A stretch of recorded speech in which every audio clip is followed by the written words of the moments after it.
Football is a sport that most everyone can watch and enjoy watching.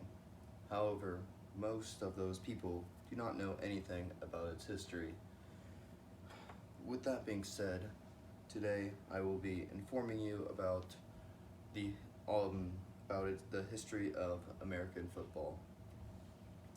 Now I will start off with when it started. The first ever game of football was played on November 6th, 1869, in Brunswick, New Jersey.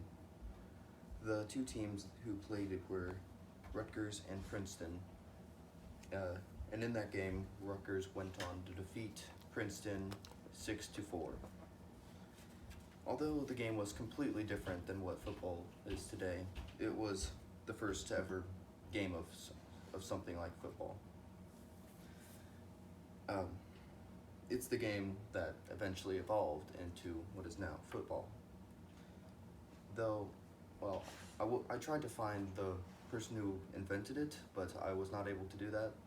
But I was able to find the person who helped turn it from the form of rugby into now football. And that person was Walter Camp, who is also known as the father of football.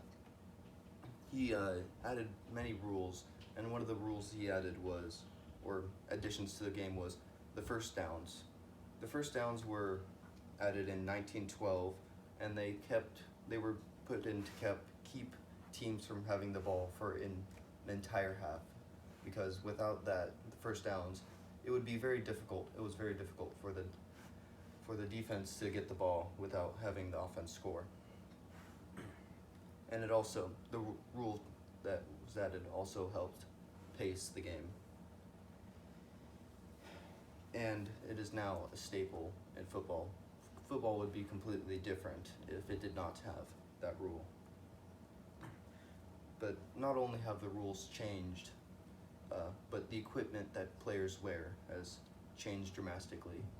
Back then, the players would only wear a leather cap, and that was it.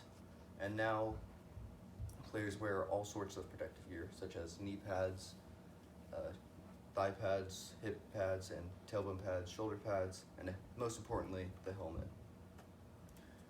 The main reason why they didn't have very much equipment back then is they didn't really understand the human body and how injuries could affect people later on in life. And with now that we can see the effects on the older generation who used to play football and how some of them have brain damage from too many concussions, we now take their injuries more seriously, such as changing the rules. Some people view the rules change as making it as worse by making the game softer, so to prevent injuries. But yeah, and it just makes me wonder how the game will change in the next 100 years or so, as much as it did in this past 100 years. Maybe it will be for the better, but maybe it will be for the worse. But at least we can look at the past and see how America's game has changed. And with this info, hopefully you can be able to understand the game better and have more respect for and have more knowledge for how the game went or has changed. Sorry. All right. And the sources that I used were Eric Froner and John A. Garretzi. Don't really know how to pronounce his name. Their book Football, published in 1991. Matt Palenko's magazine article Touchdown: The History of Football in North America. It was published in the History magazine of February 2008. And lastly, Jonathan Zimmerman's newspaper article, A Brief History of a Violent Sport. that was published in Los Angeles Times. It's on September 14th, 2014.